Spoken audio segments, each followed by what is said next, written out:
नमस्कार साथियों, एक बार फिर से एक और बेहतरीन सेशन में आपका स्वागत है। तो साथियों, जैसा कि आपने देखा पिछले वीडियो में अपने जो RSSB LDC की जो वैकेंसी थी 2018 की, उस वैकेंसी का जो पेपर है वो पेपर अपने हल कर रहे हैं। इसमें हम पहले वीडियो में जो पहली शिफ्ट थी 12/8/2018 को, उसमें जो जीके के जो क्वेश्चन थे 50 से लेकर के 51 से लेकर के 100 तक, उन क्वेश्चनों का अपने सॉल्यूशन है वो इससे पहले की वीडियो में कर चुके हैं। और आज इस वीडियो के अंतर्गत जैसा कि मैंने आपको बताया था कि हम जीके, साइंस और हिंदी के क्वेश्चनों का है वो सॉल्यूशन देखेंगे। तो आज अपने जो पहली शिफ्ट का जो पेपर था उसमें जो 1 से लेकर के 50 तक जो साइंस के क्वेश्चन थे, उन क्वेश्चनों को अपने यहाँ पर देखेंगे कि किस प्रकार के क्वेश्चन है वो साइंस विषय में पूछे गए थे। तो आइए शुरुआत करते हैं आज के वीडियो की। और इससे पहले आपसे एक छोटा सा निवेदन कि आप क्लास को पूरा देखें और लाइक शेयर अवश्य करें। आपको जो LDC 2018 थी उसके जो सभी चारों शिफ्ट थी, उन सभी शिफ्ट के पेपर है वो यहाँ पर आपको सॉल्यूशन के रूप में मिलने वाले हैं, जिसमें जीके, साइंस और हिंदी के क्वेश्चन अपने मुख्य तौर पर देखेंगे। तो आज का जो अपना वीडियो रहने वाला है वो साइंस के क्वेश्चनों का रहने वाला है और ये क्वेश्चन संख्या है वो 1 से 50 तक है।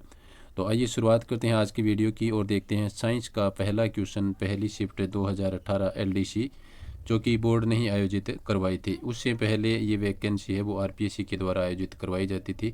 बोर्ड इसका एक बार आयोजन है वो 2018 में कर चुका है। अब इसका दूसरी बार बोर्ड है वो आयोजन आगे करेगा। तो साथियों, पहला क्वेश्चन था पहली शिफ्ट का 2018 में, वो था एक क्षैतिज विकसित मोटा गूदेदार जिसमें शुष्क छिलकेदार पत्तियां शीर्षक कली का अपस्थानिक मूल हो सकता है, वह क्या कहलाता है। तो साथियों, ऑप्शन आपके सामने है, बल्ब, कार्म और ट्यूबर और राइजोम। तो साथियों, इस क्वेश्चन का आंसर होगा राइजोम है वो कहलाता है। डी ऑप्शन यहाँ पर आपका आंसर होगा। चलते हैं नेक्स्ट क्वेश्चन पर। और नेक्स्ट क्वेश्चन 2 नंबर क्वेश्चन जो आपके सामने है, इसमें पूछा है जीन्स जो विपरीत लक्षणों के संकेतक हैं कहलाते हैं। तो जो विपरीत लक्षणों को जो संकेतक जीन्स है उनको क्या कहते हैं। तो साथियों, इन्हें है वो अलील कहा जाता है। ये क्वेश्चन काफ़ी बार पुराने पेपरों में जनरल साइंस के क्षेत्र में पूछा गया है।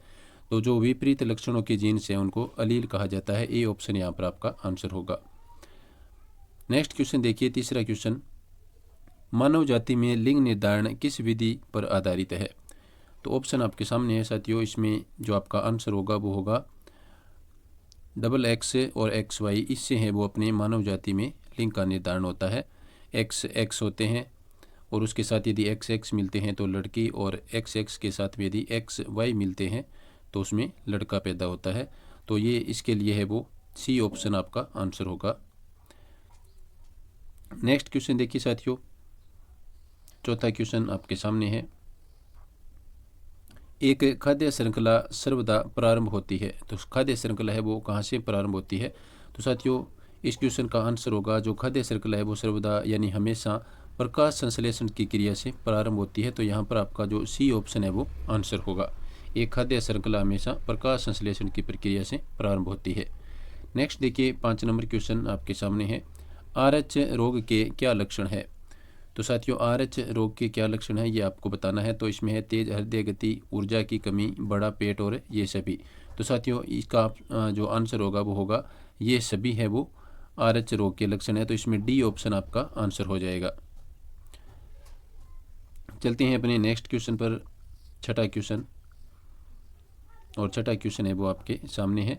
तो देखिए साथियों, यहाँ पर पूछा है DNA अणु के दोनों सूत्र अपने अपने नाइट्रोजनी क्षारक द्वारा किस बंध से जुड़े होते हैं। तो साथियों, ये जुड़े होते हैं हाइड्रोजन के बंध से। तो इसमें डी ऑप्शन आपका आंसर होगा।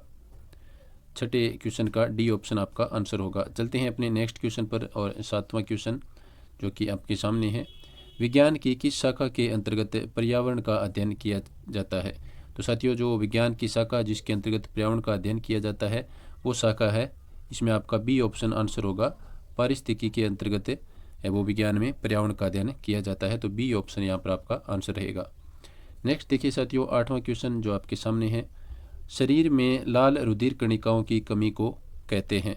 तो साथियों, शरीर में जो लाल रुधिर कणिकाओं की जो कमी होती है उसको एनीमिया कहा जाता है, यानी खून की कमी से संबंधित ये रोग है एनीमिया। तो इसमें C ऑप्शन आपका आंसर होगा। नेक्स्ट क्वेश्चन देखिए साथियों, वाटसन एवं क्रिक ने DNA के मॉडल को प्रस्तावित किया था। तो कब प्रस्तावित किया था? तो साथियों इन्होंने इस मॉडल को 1953 में प्रस्तावित किया था। तो ए ऑप्शन यहाँ पर आपका आंसर होगा। 1953 में वाटसन एवं क्रिक ने डीएनए के मॉडल को प्रस्तावित किया। चलते हैं अपने 10वें क्वेश्चन पर, और 10वां क्वेश्चन आपके सामने है। एक गहरे रंग के रवाहीन पदार्थ जो कि सूक्ष्म जैविक क्रिया के लिए उच्च प्रतिरोधी होता है और इसका अपघटन बहुत धीमी गति से चलता है, यह कहलाता है। तो साथियों इसको क्या कहते हैं? ये कहलाता है साथियों आपका ह्यूमस। ऑप्शन सी आपका यहाँ पर आंसर होगा, ह्यूमस इसको कहते हैं। नेक्स्ट देखिए साथियों 11 नंबर क्वेश्चन पर अपने पहुंच चुके हैं।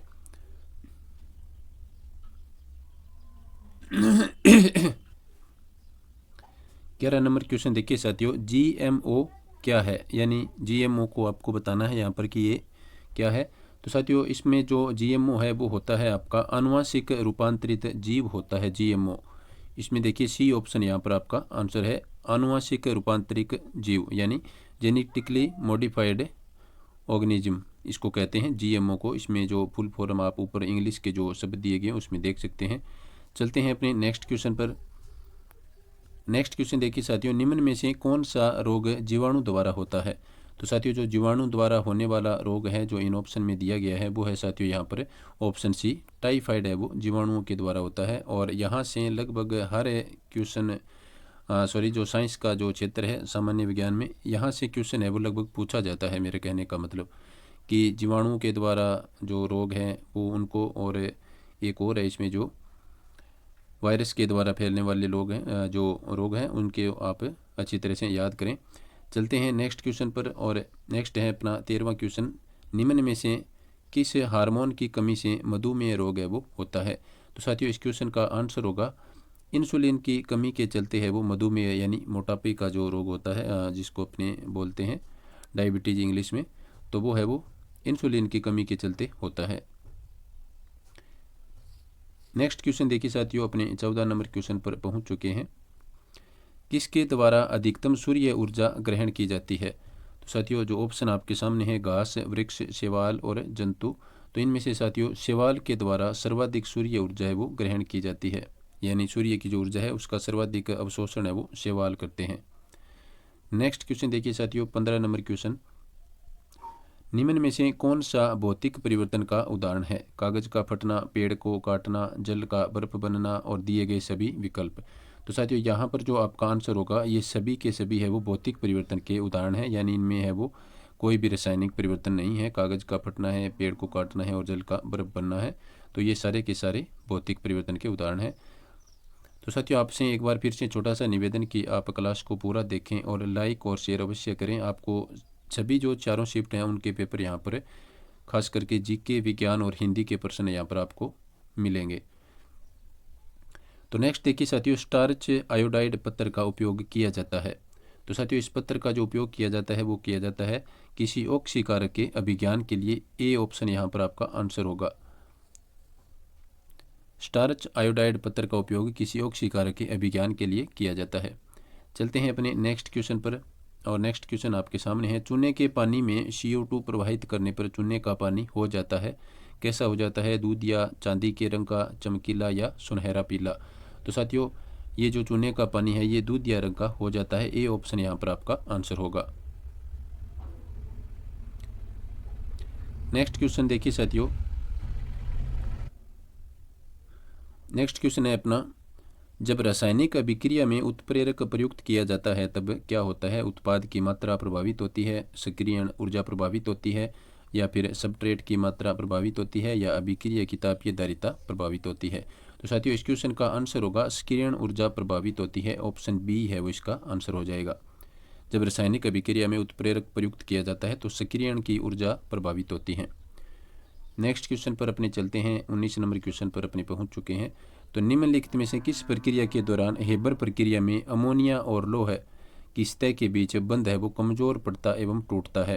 तो साथियों ये प्रक्रिया है आपकी, इसमें विशोषण उसको कहा जाता है। डी ऑप्शन यहाँ पर आपका आंसर होगा। नेक्स्ट देखिए साथियों 20 नंबर क्वेश्चन पर अपने पहुंच चुके हैं। जब आवर्त सारणी में ऊपर से नीचे की ओर आते हैं तो क्षार वस्तुओं का आकार है वो किस प्रकार बढ़ता है, कम होता है, कोई परिवर्तन नहीं होता? इसके बारे में आपको यहाँ पर बताना है। तो साथियों इसमें जो आपका आंसर होगा वो होगा बढ़ता है। ऑप्शन ए आपका यहाँ पर आंसर होगा। चलते हैं अपने नेक्स्ट 21 नंबर क्वेश्चन पर। कौन सा उदाहरण थर्मोसेटिंग बहुलक का है?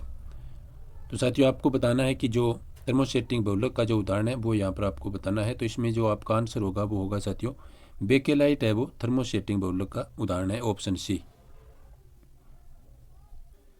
नेक्स्ट क्वेश्चन देखिए साथियों, यौगिक HC बराबर C-CH2, इसमें ये सिंबल है, माइनस का निशान नहीं है। CH बराबर CH2 का IUPAC नाम है। तो साथियों इसमें जो इसका जो नाम होगा, इसमें जो आंसर माना गया था वो माना गया था ऑप्शन ए। इसमें ए ऑप्शन है वो आपका आंसर होगा। मैं आपको यहाँ पर सीधा आंसर है वो बता रहा हूँ, इसका थोड़ा सा मुझे ज़्यादा है वो नॉलेज नहीं है। चलते हैं अपने नेक्स्ट क्वेश्चन पर। नेक्स्ट क्वेश्चन देखिए साथियों, एरोमेटिक यौगिक का है वो चयन कीजिए। तो इसमें एरोमेटिक यौगिक कौन सा है? जो ऑप्शन बी है वो इसका आंसर माना गया था। ये एरोमेटिक यौगिक के से संबंधित आंसर है। नेक्स्ट क्वेश्चन देखिए साथियों, यहाँ पर 24 नंबर क्वेश्चन पर अपने पहुँच चुके हैं। CFC का रासायनिक रूप से अधिक स्थायी होते हैं। CFC रासायनिक रूप से अधिक स्थायी होती हैं क्योंकि इनमें नहीं होता। तो CFC में क्या नहीं होता साथियों? इसमें BR जो ऑप्शन है ये आपका आंसर है, इसमें BR नहीं होता। नेक्स्ट क्वेश्चन देखिए साथियों, प्लास्टर ऑफ पेरिस का जो रासायनिक सूत्र यहाँ पर आपको पूछा है कि प्लास्टर ऑफ पेरिस का रासायनिक सूत्र क्या है? तो इसमें साथियों जो आपका आंसर होगा वो होगा CaSO4 1/2 H2O। तो इसमें बी ऑप्शन आपका यहाँ पर आंसर होगा। ये क्वेश्चन काफ़ी बार पुराने पेपरों में पूछा गया है। चलते हैं अपने नेक्स्ट क्वेश्चन पर, और नेक्स्ट क्वेश्चन आपके सामने है। क्षार धातुओं के अमोनिया में विलयन के लिए निम्न में से कौन सा कथन है वो असत्य है? तो साथियों इसमें जो असत्य कथन है वो आपको बताना है कि विलयन का रंग नीला होता है, प्रकृति प्रतिचुंबकीय होती है, विद्युत धारा प्रवाहित होती है, और क्षार धातुएं अमोनिया में विलय होती है। तो साथियों यहाँ पर जो असत्य कथन है वो है आपका ऑप्शन बी, प्रकृति प्रतिचुंबकीय होती है। ये असत्य कथन है, बाकी तीनों कथन है वो सत्य है। चलते हैं अपने नेक्स्ट क्वेश्चन पर, और नेक्स्ट क्वेश्चन आपके सामने है। कौन सा पदार्थ क्लोरीन के साथ गर्म करने पर ब्लीचिंग पाउडर है वो देता है? तो साथियों इस क्वेश्चन का आंसर होगा बुझा हुआ चूना है वो क्लोरीन के साथ गर्म करने पर है वो ब्लीचिंग पाउडर देता है। बी ऑप्शन यहाँ पर आपका आंसर होगा। नेक्स्ट देखिए साथियों, प्राकृतिक गैस का मुख्य घटक है वो क्या है? तो साथियों ये क्वेश्चन काफ़ी बार पूछा गया है। तो प्राकृतिक गैस का जो मुख्य घटक है साथियों वो होता है मीथेन। ऑप्शन बी आपका यहाँ पर आंसर होगा, मीथेन। चलते हैं अपने नेक्स्ट क्वेश्चन पर, और नेक्स्ट क्वेश्चन आपके सामने है। 29 नंबर क्वेश्चन पर अपने पहुंच चुके हैं। तो देखिए साथियों, विभिन्न मान के कई प्रतिरोधों को समांतर क्रम में जोड़कर उन्हें बैटरी से जोड़ने पर विभिन्न प्रतिरोधों में प्रवाहित होने वाली धारा एवं उनके सिरों के मध्य विभवांतर कैसा होगा? तो ये आपको बताना है। तो साथियों यहाँ पर जो आपका आंसर होगा वो होगा धारा का मान भिन्न भिन्न होगा लेकिन सभी प्रतिरोधों के लिए विभवांतर एक समान होगा। डी ऑप्शन यहाँ पर आपका आंसर माना गया है। नेक्स्ट क्वेश्चन चलते हैं साथियों अपने, ये DC और AC से संबंधित क्वेश्चन है। एक प्रत्यावर्ती धारा जनित्र और दिष्ट धारा जनित्र में महत्वपूर्ण अंतर है वो क्या है? तो साथियों इनमें जो मुख्य अंतर है वो होता है ऑप्शन डी में जो दिया गया है, प्रत्यावर्ती धारा जनित्र में सर्पिवल्य होते हैं जबकि दिष्ट धारा जनित्र में एक दिक् परिवर्तक होता है। चलते हैं अपने नेक्स्ट क्वेश्चन पर, और नेक्स्ट क्वेश्चन आपके सामने है। यदि 100 वाट का बल्ब 10 घंटे काम में लिया जाता है तो बिजली की मात्रा की खपत होगी। तो साथियों इसमें जो बिजली की मात्रा की जो खपत होगी उसके लिए इसमें जो आंसर माना गया है वो है 1 किलोवाट प्रति घंटा। नेक्स्ट क्वेश्चन देखिए साथियों, 32 नंबर क्वेश्चन पर अपने पहुंच चुके हैं। एक व्यक्ति की लंबाई 6 फीट है, उसे अपना पूरा प्रतिबिंब दर्पण में देखने के लिए एक ऊर्ध्व दर्पण की न्यूनतम ऊंचाई है, यानी वो अपना पूरा प्रतिबिंब जिसे दर्पण में देख सके उसकी ऊंचाई यहाँ पर पूछी है। तो साथियों मैं आपको बता दूं कि इस क्वेश्चन में जो आपका आंसर होगा वो होगा उसका कम से कम वो आधा होना चाहिए, यानी 3 फीट होना चाहिए, तभी वो अपनी लंबाई है वो पूरी देख सकता है। तो डी ऑप्शन यहाँ पर आपका आंसर माना गया था, और ये क्वेश्चन भी काफ़ी बार है वो जनरल साइंस में पूछा जा चुका है विभिन्न एग्जाम्स में। चलते हैं अपने नेक्स्ट क्वेश्चन पर, और नेक्स्ट क्वेश्चन आपके सामने है। एक दूरदृष्टि से पीड़ित व्यक्ति एक सामान्य दूरी पर रखी गई किताब को एक सूक्ष्म छिद्र में से पढ़ सकता है, क्योंकि सूक्ष्म छिद्र से देखने पर नेत्र लेंस की फोकस दूरी कम हो जाती है, नेत्र लेंस की फोकस दूरी बढ़ जाती है, वह उत्तल लेंस की तरह काम करता है, वह एक अवतल लेंस की तरह काम करता है। तो साथियों इसमें जो आपका आंसर है वो इस क्वेश्चन को डिलीट कर दिया गया था। तो मैं आपको बता दूं कि 33 नंबर क्वेश्चन है वो बोर्ड ने जो आंसर की जो जारी की थी उसमें डिलीट कर दिया था, तो इसमें कोई आंसर है वो सही नहीं माना गया है। चलते हैं अपने नेक्स्ट क्वेश्चन पर। 34 नंबर क्वेश्चन पर अपने पहुंच चुके हैं। एक 2 कूलाम आवेश को 10 कूलाम आवेश के चारों ओर 3 मीटर त्रिज्या के एक वृत्ताकार पथ पर ले जाने में किया गया कार्य होगा। तो साथियों ये कार्य होगा शून्य। ए ऑप्शन यहाँ पर आपका आंसर है वो माना गया है। नेक्स्ट क्वेश्चन देखिए साथियों, एक प्रत्यावर्ती धारा की विद्युत मोटर में कुंडली में धारा की दिशा एक बार बदलती है। कुंडली के हर 2 चक्कर में, हर 1 चक्कर पर, आधे चक्कर में और 1/4 चक्कर में। तो साथियों इस क्वेश्चन में जो आपका आंसर होगा वो होगा हर आधे चक्कर में। ऑप्शन सी आपका यहाँ पर आंसर होगा। हर आधे चक्कर में है वो इसकी धारा बदलती है। चलते हैं अपने नेक्स्ट क्वेश्चन पर और 36 नंबर क्वेश्चन आपके सामने है। वह परिघटना जिसमें एक चालक में बदलता हुआ चुंबकीय क्षेत्र दूसरे चालक में प्रेरित धारा उत्पन्न करता है, तो वो क्या कहलाता है?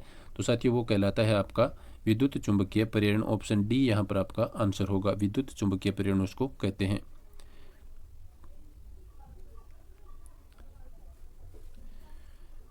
नेक्स्ट क्वेश्चन देखिए साथियों, 37 नंबर क्वेश्चन पर अपने पहुंच चुके हैं। शुष्क सेल एक तरह का क्या है? प्राइमरी सेल है या सेकेंडरी सेल है, लेड एसिड सेल है या फिर निकल आयरन सेल है? साथियों शुष्क सेल है वो एक प्राइमरी सेल होता है। ऑप्शन ए आपका यहाँ पर आंसर होगा। शुष्क सेल एक प्राइमरी सेल है। चलते हैं अपने नेक्स्ट क्वेश्चन पर और नेक्स्ट क्वेश्चन आपके सामने है। एक इलेक्ट्रॉन पर आवेश है तो कितना आवेश होता है एक इलेक्ट्रॉन पर? तो साथियों ये होता है आपका ऑप्शन बी जो आंसर दिया गया है वो 1 इलेक्ट्रॉन के आवेश का मात्रक है। चलते हैं अपने नेक्स्ट क्वेश्चन पर और 39 नंबर क्वेश्चन पर अपने पहुंच चुके हैं। एक उत्तल लेंस को आवर्धक लेंस आवर्धक शीशा के रूप में उपयोग करने के लिए वस्तु को कहाँ रखा जाता है? तो साथियों इस क्वेश्चन का जो आंसर होगा वो आप देख सकते हैं कि मुख्य फोकस पर रखा जाता है, लेंस के नज़दीक रखा जाता है, F2 पर रखा जाता है और कहीं भी रखा जाता है। तो साथियों मैं आपको बता दूं कि इस क्वेश्चन को भी बोर्ड ने है वो डिलीट कर दिया गया था। इसका कोई प्रॉपर आंसर है वो नहीं माना गया है। तो 39 नंबर क्वेश्चन है वो डिलीट कर दिया गया था। चलते हैं अपने नेक्स्ट क्वेश्चन पर और 40 नंबर क्वेश्चन पर अपने पहुँच चुके हैं। एक प्रिज्म में निम्नलिखित में से कौन सा रंग सबसे अधिक विचलित होता है? तो साथियों सर्वाधिक जो प्रिज्म में विचलित होने वाला जो रंग है वो होता है आपका नीला रंग। इसमें आंसर माना गया था। ऑप्शन बी इसमें सही होगा। नेक्स्ट देखिए साथियों 41 नंबर क्वेश्चन। प्रकाश की एक किरण परावर्ती समतल सतह के साथ 56 डिग्री के कोण पर आपतित होती है तो परावर्तन कोण का मान है वो कितना होगा? तो साथियों यहाँ पर जो आपका आंसर होगा वो होगा option A 34 degree. Next question देखिए साथियों, एक वस्तु पहले एक उत्तल लेंस से 24 सेंटीमीटर की दूरी पर और इसके उपरांत लेंस से 16 सेमी पर रखी जाती है तो दोनों स्थितियों में वस्तु के प्रतिबिंब का आवर्धन समान है तो लेंस की फोकस दूरी है वो क्या होगी? तो साथियों इसमें लेंस की जो फोकस दूरी है वो होगी आपका ऑप्शन सी यहाँ पर आंसर हो जाएगा 20 सेंटीमीटर। नेक्स्ट क्वेश्चन देखिए साथियों 43 नंबर क्वेश्चन पर अपने पहुंच चुके हैं।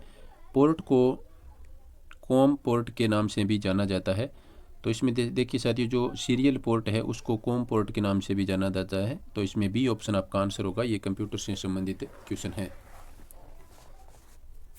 नेक्स्ट क्वेश्चन देखिए साथियों 44 नंबर क्वेश्चन पर अपने पहुंच चुके हैं। भारतीय उपयोगकर्ताओं के लिए निर्मित प्रथम भारतीय वेब ब्राउजर कौन सा है? तो साथियों ये है आपका एपिक वेब ब्राउजर है वो भारतीय उपयोगकर्ताओं के लिए प्रथम निर्मित भारतीय वेब ब्राउजर है। डी ऑप्शन आपका यहाँ पर आंसर होगा। नेक्स्ट क्वेश्चन देखिए साथियों, कौन सा एक डेटाबेस मैनेजमेंट सॉफ्टवेयर नहीं है? तो साथियों इसमें जो ड्रूपल है वो एक डेटाबेस मैनेजमेंट सिस्टम नहीं है। बी ऑप्शन इसमें आपका आंसर होगा। ओरेकल, MSQL और MS एक्सेस ये सारे ही डेटाबेस के उदाहरण हैं। नेक्स्ट क्वेश्चन देखिए साथियों 46 नंबर क्वेश्चन। एक वैश्विक पता एड्रेस है जो इंटरनेट पर संसाधनों का पता लगाने के लिए उपयोग किया जाता है, यानी URL है वो एक वैश्विक एड्रेस है जो इंटरनेट पर आपको संसाधनों का पता लगाने के लिए अपने प्रयोग में लेते हैं। नेक्स्ट देखिए साथियों 47 नंबर क्वेश्चन। उपग्रह फोन कम गति संचार के लिए पृथ्वी की निचली कक्षा उपग्रह नक्षत्र है तो इसमें साथियों जो आपका आंसर माना गया है वो है ग्लोबल स्टार। ग्लोबल स्टार इसमें जो आपका आंसर होगा। नेक्स्ट देखिए अपने 47 के बाद में 48 नंबर क्वेश्चन पर पहुंच चुके हैं। IRS श्रृंखला उपग्रह के लिए उपयोग किया जाता है तो इसके लिए उपयोग किया जाता है साथियों सुदूर संवेदन के लिए है वो IRS को प्रयोग किया जाता है। नेक्स्ट देखिए साथियों अपने 49 नंबर क्वेश्चन पर पहुंच चुके हैं। खालिस्तान को भारतीय अंतरिक्ष कार्यक्रम के पिता कहते हैं। तो किन को कहते हैं भारतीय अंतरिक्ष कार्यक्रम के पिता? तो साथियों ये कहलाते हैं आपके विक्रम अंबालाल साराभाई। बी ऑप्शन यहाँ पर आपका आंसर होगा। नेक्स्ट देखिए साथियों 50 नंबर क्वेश्चन जो कि साइंस का आखिरी क्वेश्चन था पहली शिफ्ट में। तो इसमें आपसे पूछा है गगन यानी इसरो का एक उपग्रह का पूर्ण प्रपत्र क्या है? तो साथियों इसमें जो आपका आंसर माना गया है वो है ऑप्शन डी GPS एडेड जियो समर्थित यानी ऑगोमेटेड नेविगेशन। डी ऑप्शन इसका आंसर है वो माना गया है।